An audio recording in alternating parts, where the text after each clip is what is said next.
Welcome, welcome, welcome, everyone. I have Marty Latman here today, Mr.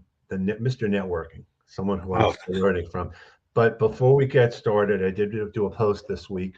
Many of you, if you looked at your LinkedIn profile, you know that I'm a Giants fan, and I promised if the Giants won, that I would be wearing my jersey on Zoom calls this week. Now, technically, this is not a Zoom call; it's on StreamYard. But in the interest of standing up for myself and the Giants, go Giants. So apologies to those of you who were fans of other teams, but this is kind of um, one of our glory things. So Marty and I wanted to talk about networking, and the timing I think is really great because we actually had our first in-person networking event last week in Wayne, New Jersey, and I can tell you, and I'm sure Marty can, there was such an energy in the room, wouldn't you say? yeah, most definitely. There's nothing like having live meetings. Your adrenaline really rushes. It's really great to get back together. Okay, I have shout out to my son who's actually watching this from Cambridge. Go Giants and go Marty. And we go fly Eagles fly. So you know what? We're this is one of those things, and I see Abby's just joining the stream right now. We were just talking, Abby, about the Giants and about how in-person networking. Marty and I had our first in-person networking event on Wednesday night, and it was such an energy in the room. And actually, Marty, we've had in-person networking events, the diners, and we've met a few times, the different diners. And I think that was the first time I saw Alex and I saw Christine and everyone. It was such a great feeling, wasn't it?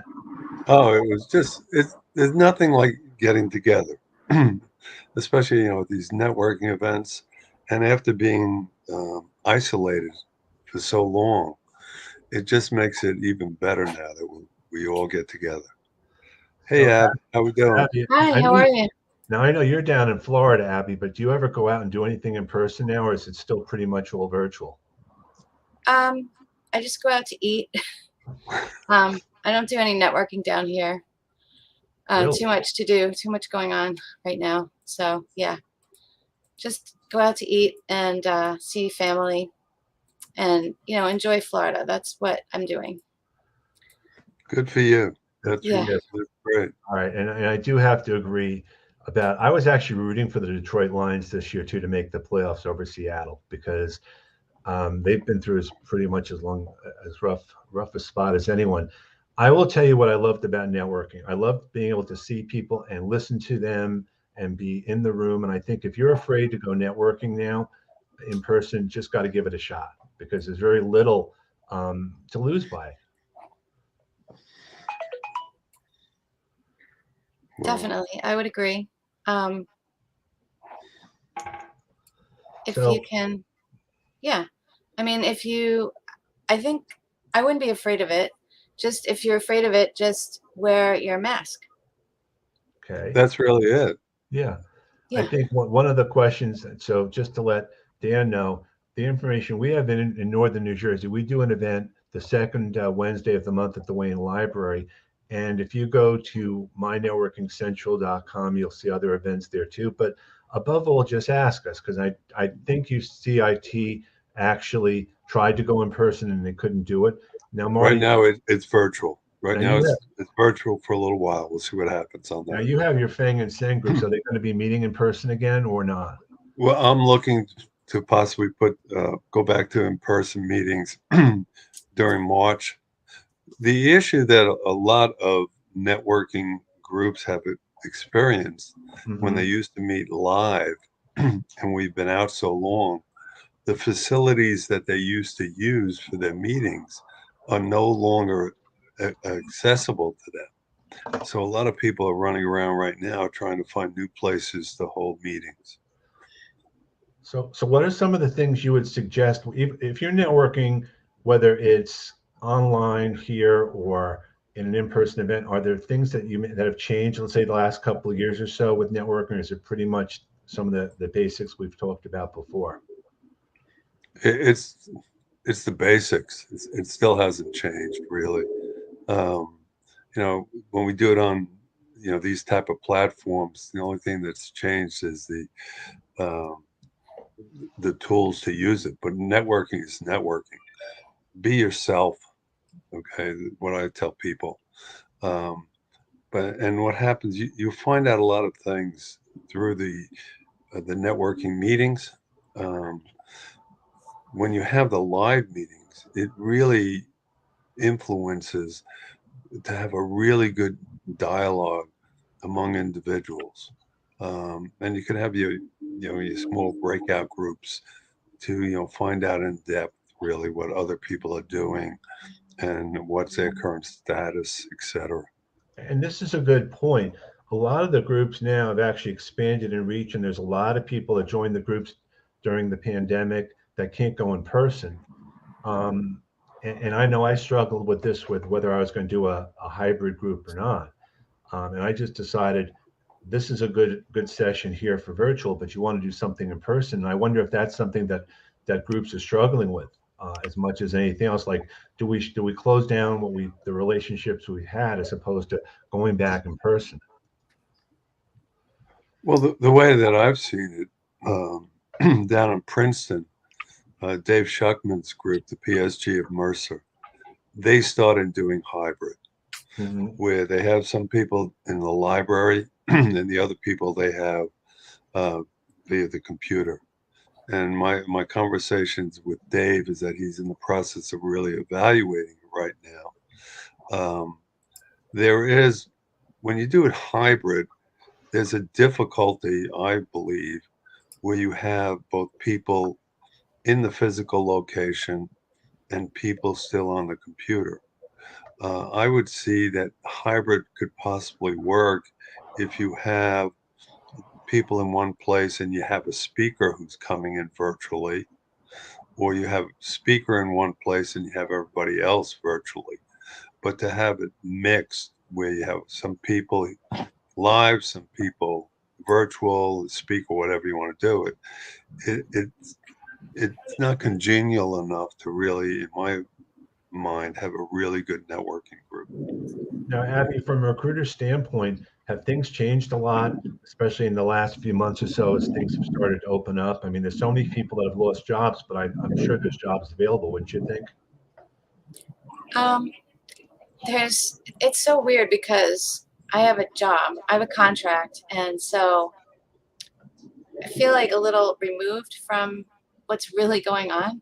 But this is what I'll tell you. I just was on the phone last night with someone from Minnesota that I used to speak for, Hmm. and that was a networking thing for me. So I am doing a lot of networking for myself because I'm looking for something new. And I've been doing a lot of virtual networking because people that I know are not in New Jersey, in Florida. Well, they're not in New Jersey and they're not in Florida. So, and he runs a group in Minnesota, and he used to get around 80 or to 100, 80 to 100 people there. And he said that they're back live and they're getting 20 people. So he's disappointed that there's not a lot of people coming back. Um, so he's not sure what to do. So he's probably going to stick with virtual for a while. He used to get a lot of people, right? So yeah, like a lot like Princeton, PSG, a lot like that, but even more. So yeah, so that's what I could tell you about networking. As far as what's changing, I feel like everybody is getting laid off. I feel like this is again where we were in March of 2020 with COVID. I'm interviewing candidates. A lot of people have been laid off. It's like a lot of that.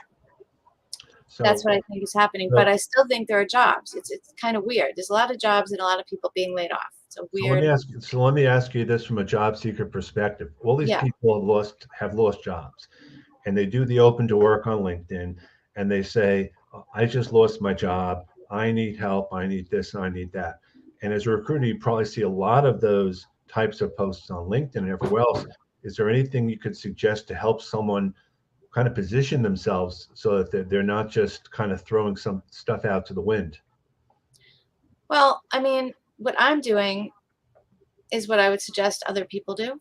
Hmm. And that is, I would reach out to people individually that you used to work with, work for, and that's how I would start my networking, as opposed to putting it out there all over LinkedIn. I need help. I need help.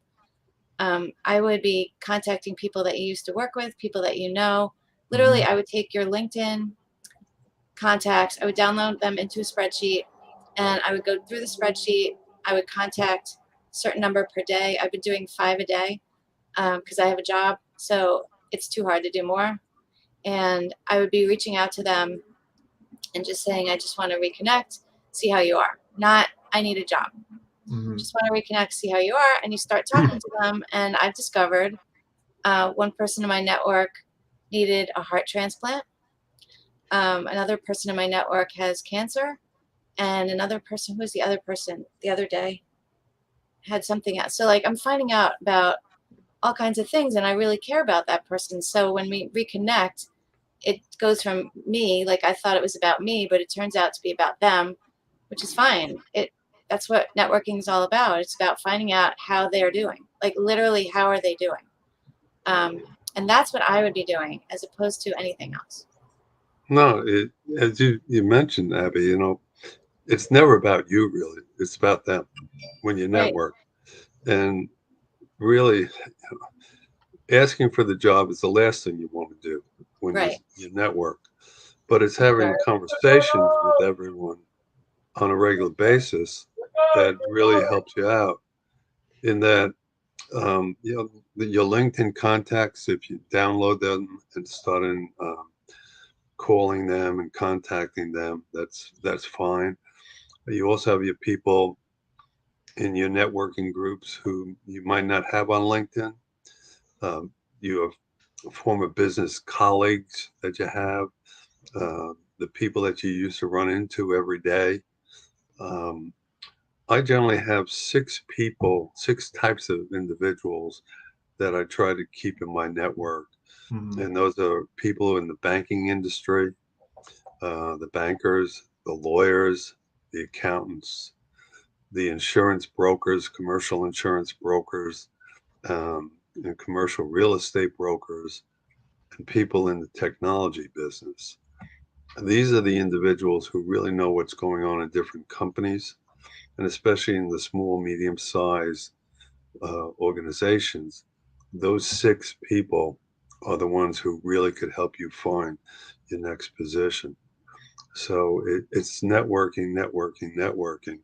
It's a matter of making a list, so to speak, of all the people you know and who have you known in the past, and then start calling them and speaking with them and find out what's happening with them. And they're going to ask you, what's happening with you. Mm-hmm. And as a Yeah, I see result, Chris has a question, which I think I know the answer to, Abby, but is the trend for interviewing gearing to Zoom and Teams interviews instead of in person. Would you agree with that? It's better. I haven't done a live interview in since COVID. I used to go into the office. I used to commute for an hour and a half. I used to love the commute. I was working in Manhattan. I loved the train. And I did it for an hour and a half each way. It was great. Mm-hmm. And then COVID hit. And the first thing that happened was I lost my job, essentially. I didn't lose my job. I lost my work.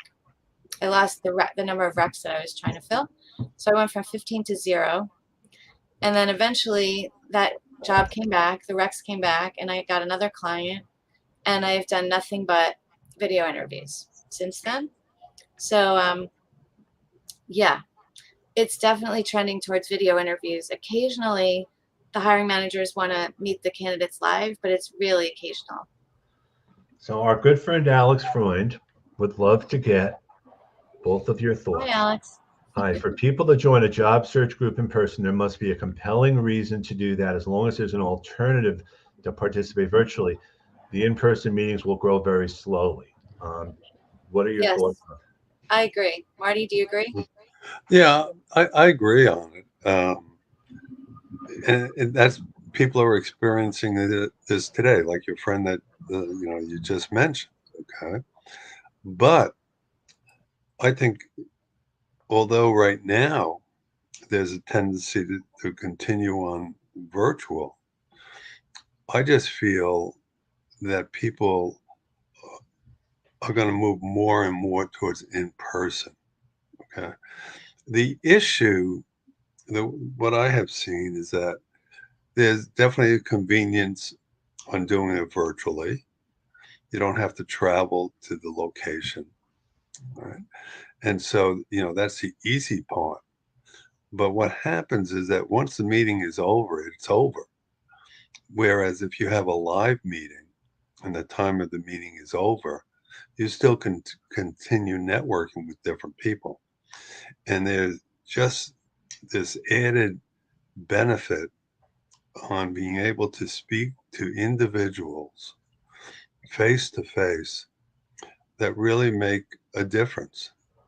And to me, I think, that's really a tipping point and a big benefit of having the live meetings. What I have found in all the meetings that I run is that since we've gone virtual, there's a tendency, number one, to sign up for a meeting and then not show up. The other thing is that if you do attend it, leave early. And still, there are a lot of people who do not put their screen on so you could see who they are during these meetings. And when you think about it, when you're here networking and you're hiding behind a black screen, it's not the same as having the in-person, meetings. I That's also just think that the discussions I think we're doing are different in person. We were there last week, Marty, and I think our discussions were less about job search and more about mindset and things that aren't necessarily the way it used to be. It's just an opportunity to kind of brainstorm ideas as opposed to specifics. I mean, I don't know if you found that too or not.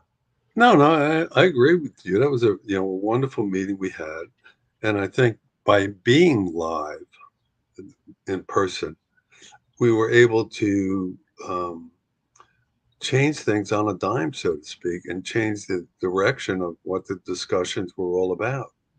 Where, if you have a bunch of people in the room, you could hear different, opinions really quickly. And as a result of it, the subjects can change. Um, so there is definitely, in my mind, still a big benefit of having in-person meetings. But as Alex brings up, in his question, still, some people find it very, very convenient Mm-hmm. to just stay in the house, put on their screen, the meeting's over, turn off the screen, and that's their networking for the week, so to speak. Well, you also say that networking. There's the word work is in networking. I It mean, is. if I only have 10 people showing up in person, I'm okay with that if the 10 people are there and they want to have a discussion. It may not be the way it was before, the 80 to 100 people at the Breakfast Club, and that's okay, because there's a benefit to it, but it's a risk reward. You have to decide for yourself if it's worth going or not. And that has to be a personal decision. You know, as you said, you have to work at networking. Okay, it's the quality of the people that you have by meeting face to face than the quantity. Okay, I mean, I love both types of meetings. Um, However, I have found that when I have the live meetings, there are more what I consider upfront preparation for it, where I try to find out who's going to be there, Hmm. okay, uh, somewhat what their background's all about, especially about meeting new people and things that I might want to find out as I'll call it work the room. Um, there's just this extra energy when you have the in-person meetings and so many different options. I feel by being live at these meetings. So, So Abby, that's I got a question for you. Abby, you did your job search career wake up call, recently. Did you find anything new or different from previous wake up calls?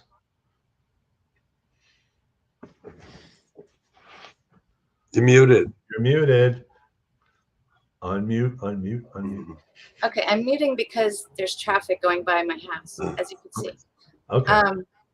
The difference is that the 99 others we did as a teleconference. The 100th we did as a Zoom call because I felt like doing another teleconference would be like going back into the dark ages. Mm-hmm. So it was much different. We maxed out. We had over 100 people that wanted to get on, and only 100 people could get on. So now we upgraded the number of people. So now 500 can get on for our next one. But so I guess what's different is the Zoom. It's different because now I can see everybody. But it's not different for me because I've been doing Zoom and video interviews since COVID started. So it's just like having more friends in the room. So That's then I all it think, is. so Sue Griffey, who Sue and I are part of Brenda Miller's VI marketing group, go-to people, as well as Abby. I think we need to stop. Think we need to think about what's going to bring the newer workforce members into in-person events, especially those who haven't done in-person networking. And I think, as you and I, as Marty, we had someone last week who was probably A 21, young, a young, young. and he was there, and I was, I don't want to say I felt old, but it was great to see someone of that age there and being able to be there. And I think one of the things you said, which is really relevant, is that the best thing you can do is listen when you go to one of these events, for sure. Yeah, it was a very interesting scenario, so to speak, and watching what was going on. And most of the meeting consisted of people who have been networking for a while and they knew each other or they knew what networking was all about. And this young gentleman, he joined us and he wanted, he was sitting there pretty quietly and we were all talking about different things. And then someone mentioned, well, you have to have a good elevator pitch to do networking. And I saw he had this strange look on his face, and the conversation continued. And I just said, "Could we just stop for a moment?" And I turned to him and I said, "Do you know what an elevator pitch is?" And he said, "No." And so the dynamics, it became a very instructional meeting for this individual who, I have to say, I think he gained a lot of knowledge from the meeting. And subsequently, he's already linked in with me, and we've had some discussions on, what he has to do to network, on how to network. So, those are the things that you will get when you go to the live meetings, which So may this not. brings up the question that we were talking about before. Any tips for icebreakers, maintaining the conversation tools, unawkward a conversation? That, in many cases, we've talked about the multiple elevator pitches and how do you get going. I'm as awkward at having a conversation as anyone else. And it's the old tell me about yourself. So Marty, what would you suggest? Or Abby, go ahead, Abby. No, I wasn't raising my hand to speak. I was raising my hand to agree with you. Okay. I hate it. I'm an introvert, total introvert at heart. And I mean, for me, all right. So for me, I have to just say hello. Who was I talking to yesterday? And I said, just say hello. Oh, I know. It was my niece. My niece is in college and she's finding it really hard to make friends. So I said, you just have to start. She's a big introvert. I said, you just have to walk up to someone and say hello, because the person's going to say hello back, unless they're like in the middle of like Manhattan. And then maybe not. But she's in the middle of school in Pittsburgh. I said, you just have to say hello and they'll say hello back. And then you could pick something. One thing that I do that works really well for me is I find something to compliment about the person. Like, Ken, that's a really cool blue shirt. It matches my car. Literally. So, and if you walk up to someone and say, I like your blue shirt, it matches my car, they're not going to just sit there and stare at you. They're going to respond. And then that starts the conversation. And then they might say, well, I have a green car. Or they might ask me what kind of car it is. And then I'll go into the story about how I chose my car. And So I think complimenting someone is a really good first move. Marty, what do you think? Yeah. No, that's a good icebreaker. Um, what I always look at is that, to ask questions that cannot be answered by either yes or no. And these are simple questions like, what brings you to this event? How do you feel about the subject matter that we're talking about? The old one, well, tell me what you do I when mean, you're not at these meetings. this week was good for us because we could all talk about sports um, for a little while. I think what's a little bit challenging is, and it happens to all of us. You go to a stranger the first time, and it's like, who's going to say what to whom and how, and how do I get started? And sometimes there's the look like I don't want you to see me, or what's going on. I mean, and sometimes it's so. I almost laugh about it now, a little bit, because I remember I was that wallflower for so Yeah. long. And I think, Abby, It, I said to you, we should come. We should go as a networking together sometime, because Oh, that way totally. You we did have say someone to that. talk to. We can Yes, you talk to totally each said other. that. Right. But I also think that that person is probably wishing that someone will come over and talk to them. most So they definitely. are so grateful that you said anything to them. Thrilled. Hmm.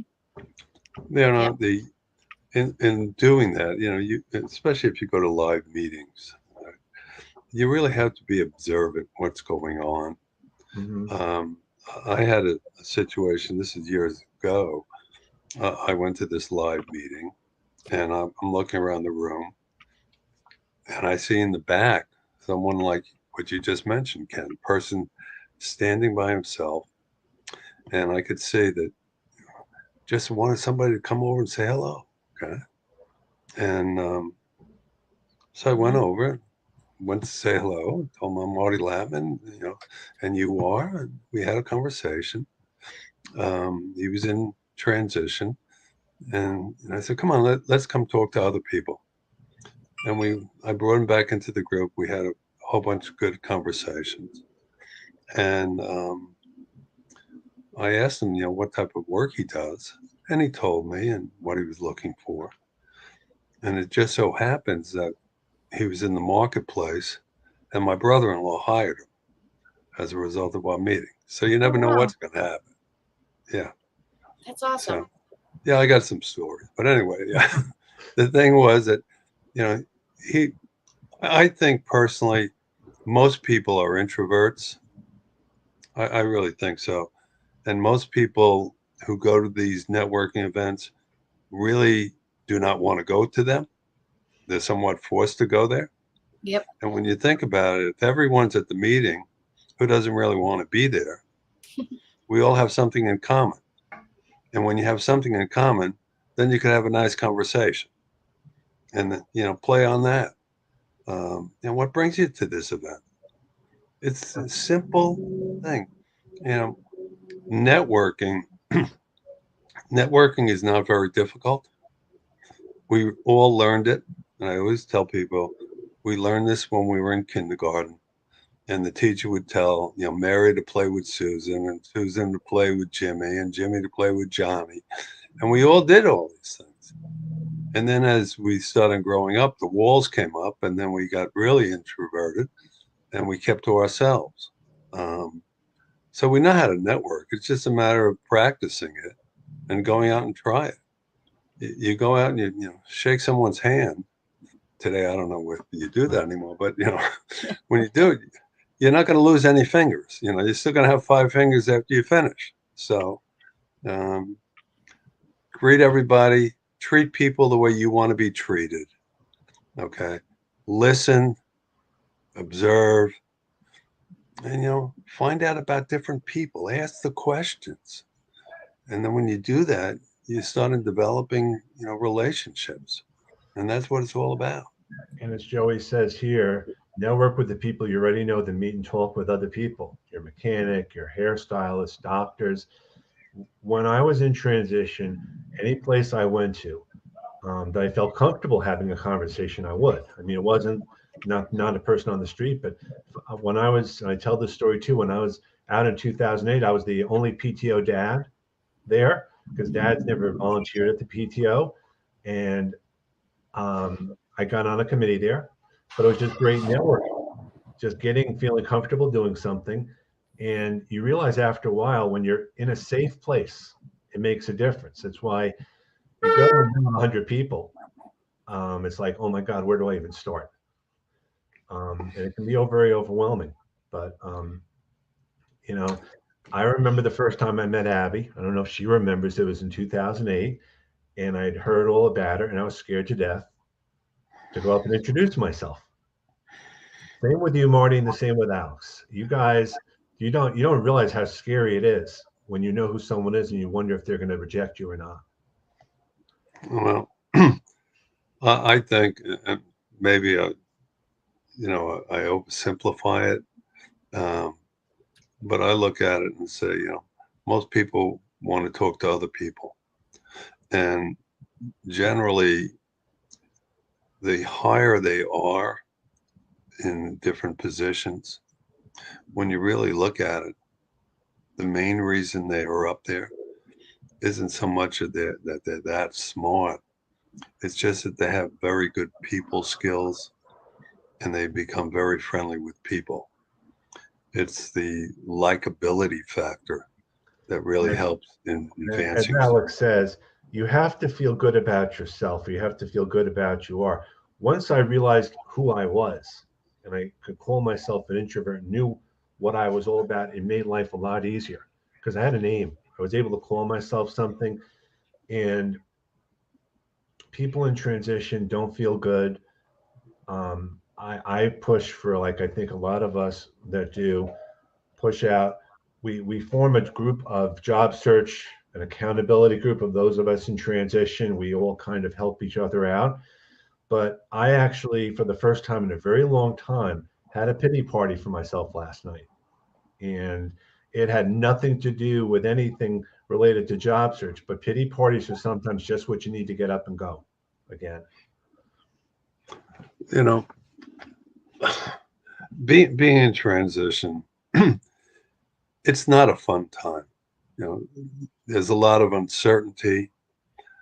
Um, Generally, everyone's in situation generally when they know what they're going to be doing, et cetera, and then all of a sudden things are uncertain. And when you're uncertain, that's when you worry. You put a lot of stress on yourself, and so it's not a real good place to be. However, in doing that, what I have found, as I tell a lot of people, you're all going to get jobs. As long as you keep on working at it, you'll all land. It's just a question of when. And number two, being in transition, there is a benefit to it in several things. Number one, you meet a lot of people because you do a lot of networking. But more so, you get to know who you are. There's a lot of soul searching. And when you do that, you really get to know what you're all about, your strengths and things that you're not that strong about. And as a result of it, you come out of being in transition a much stronger and better person. You have an appreciation for those people who have been in transition, and hopefully that carries over when you started hiring people. But at the same time, you really got to know who you are, and you know how strong you are as you go through transition. It's only temporary. Okay. Abby, this one is going to be for you. Wait, I have to say something first. Okay. Can we stop calling it in transition? Can we call it in between successes? That's what I always call it. I didn't make that up. I did not make that up. I don't know who did, but that's what we need to call it. In transition, it's so. Brenda calls it enthusiastically employable. So I happen to like that. What does she call it? She calls it enthusiastically employable. I like that too. That's awesome. Don't call it in transition anymore. Can we stop doing that? Yeah. Bleh. So, any tips from being in a major career transition, healthcare to legal, without legal experience? Okay, so So there's a few things. The first thing I would do is perhaps take some courses to prove to people that you really want to do this new thing, because just saying you want to do it and doing it um, is not. Wait, I'm just distracted by the fact that Ken, you have a Giants jersey on. I just saw that. I'm sorry, you're a Jets fan, right? No. We were rooting for the Giants last night. We were totally, and I'm Even not though a Jets fan. I'm a Dolphins fan, and we know really, what happened there. Yeah, we But know what happened we there. know what happened there. okay, let me I get wonder, back. yeah. I kept looking at the jersey. All right, sorry. Hmm. So, where's that person? I forgot where he is. I can call it up Anyway, again. yeah. Okay. So I would recommend that. Hi, Dan. I would recommend that you take a class or two. I remember this woman who was like 90 years old, just way up there, 80 or 90, really on the older side, and never didn't act anything like that. And then went to college. She wanted to become a forensic something or other. She went to college, took some forensic courses, and ended up getting a job in forensics at like 80 years old or whatever she was at Amazon. I'm not kidding. That's really true. It's a true story. So, take some courses to prove that you're really interested in the legal field. Talk to people in the legal field, go to conferences in the legal field, learn about the terminology in the legal field, so that when people say something about uh, regulatory, you know what they're talking about. Those are a few tidbits. I'm sure Marty can add a few others. No, I think you've highlighted the main ones. I mean, it's a matter of getting to know the lingo that the lawyers use and the reason, what it really means. It's Right. hanging out with them at these different conferences and different networking groups. It's a matter of getting the technical skills by getting the education related to the field. At the same time, in going um, through this, what you also want to do, okay, is that you want to look at the competitors in the field. So you want to understand the industry, what's happening in the industry, and the latest developments, so to speak, in that industry. So you could converse with other people, even though you're not there yet, but that you could be part of the conversation. And that's what I would add. Plus, obviously you want to network with the people in that industry. I think between you, Brenda, and you, Abby, I think the idea of calling yourself enthusiastically employable or between successes is a mindset thing as much as anything else. Because when you say you're in transition or unemployed, there's such Right. a Alex negative. said unemployed. Alex Alex, reminded us that we started saying in transition because we used to call it unemployed. right. So blah, no more of those. So and Um, that's part of a mindset because it's true. And my thing is when you lose a job, you haven't lost your skills, you haven't lost your abilities. You've just lost a place that you're going to, which is hard, but it's not the end all. You got to so be positive yeah, all the time. Dan said, can you volunteer at an office? So a for-profit company is not allowed to hire volunteers. Nonprofit companies allowed to, but some for-profit companies don't know the law, so they might take you. You never know. But the thing is, if you want to get into legal, I would assume they know the law. I would hope they know the law. But maybe you could Intern. also read about stuff, intern, right? Just ask them if you could intern. And everyone has seen by now the movie The Intern, right? That's what it was Yes. called? Yeah. Yeah. So not everyone has seen it, but a lot of people have seen it. And maybe they would consider hiring you. But you have to be networking in, like, you have to have somebody that's a friend. So it's all about LinkedIn again. It's about networking through LinkedIn to find people that you know that work at an office that you want to work And the for. other thing I say is if you don't tell someone on your profile that you're looking for a job, there are so many profiles out there that have a current job that I don't know if it's current or not. I understand why people do it, but don't assume people know you're looking for a job. There's different ways to do that, but I'm sure, I guess I don't know if you do searches, Abby, when you do like in transition or anything like that. But so I would ask you from a recruiter standpoint, how do you search for people on I search for people just by keywords and titles and locations. And then I get jazzed when I see somebody that has the open to work button. Makes me very excited because I know that they're going to be happy when I reach out to them.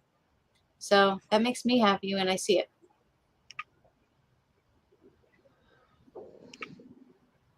Marty, you're quiet. That's so unusual. Wow. You know, look, when you're in between successes, okay, the best thing to do is surround yourself with people, and it could be people who are also in between successes, but also people who are employed. Okay. You do not want to be alone during this period of time. And I know when I try to help people in the leads that I get, the biggest thing that I want to make sure is that when I get their paperwork, or when they get ready to submit their paperwork, it they try to match it up to what the job specs say. All right. And that, you know, I've always said that you need a resume that is tailored to the job spec, which means you need multiple resumes. Too many people, number one, in putting together their resume, it looks like a job description and doesn't show how they've added value to companies. The other situation is that it really doesn't address the specs that are out there for the job. And so therefore, if you're looking for the position, number one, ask yourself, is this a position that I would hire myself for? And be honest with yourself. And if you said, yes, it is, then put together the paperwork that would substantiate that you are a qualified candidate for. All And right, that's how I would Abby. look at it. How do you let LinkedIn recruiters know that you're looking for a change without letting your current employer know that you're looking?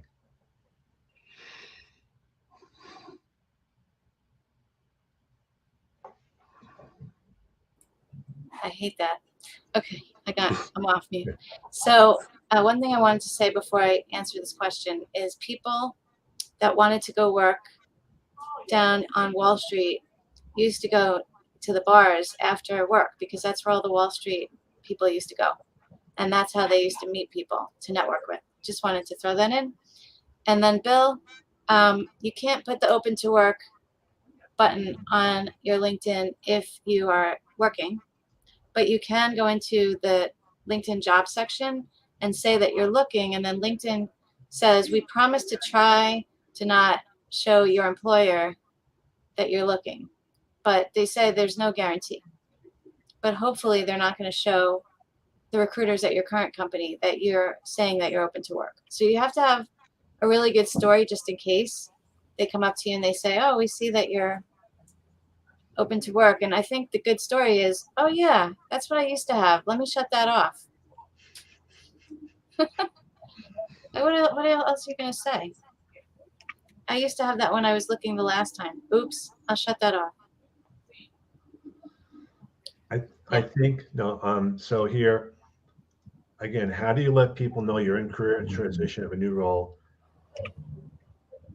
How do you let people know you're? So as for me, I'm trying to get into human services.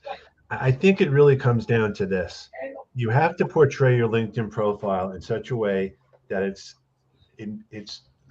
it looks good for the person who wants to hire you. I think the challenge is that most people also don't engage on LinkedIn. And I think that's such a missed opportunity. If you're looking to do something in a certain industry and you find an article of interest or a post of interest and you comment on that, you just never know who you're going to be able to connect with on that post. I've made some of my greatest connections by commenting on the same post as them because you have that in common. And I think, you know, that for me is probably the best advice I can give on top of anything related to networking. As an introvert, I know you may be afraid of what's going to come out there, but start putting content out there. What's the worst thing that can happen is that no one will see it.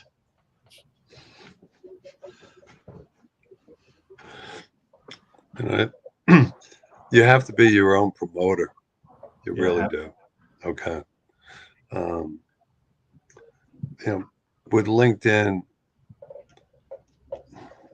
there's small things you could do every day. They have a situation, if you look at it, people's work anniversaries, people's birthdays, people's promotions. Okay.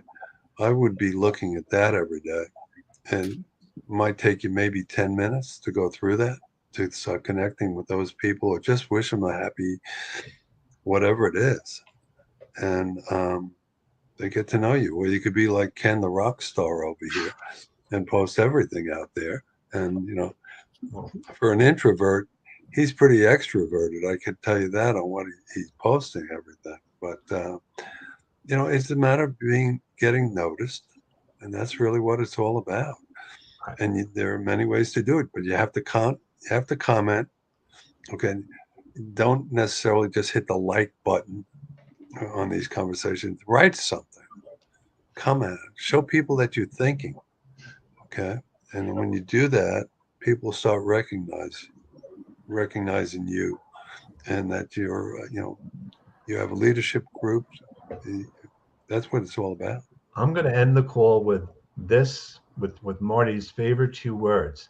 Should I or should I not use the open to work banner on my LinkedIn profile? And what are the two words that we always say in networking, Marty? It depends. It depends. There is no one right or wrong answer for any of this. So if you take nothing away from this call or this conversation, you'll know that every situation is different. So I want to thank Marty and Abby very, very much for joining us today. Pleasure. Alex Freund will be on next week, and then Brenda Miller will be on the week after. So please stay tuned. Have a great day, everyone. And we'll talk soon. Bye. Take care.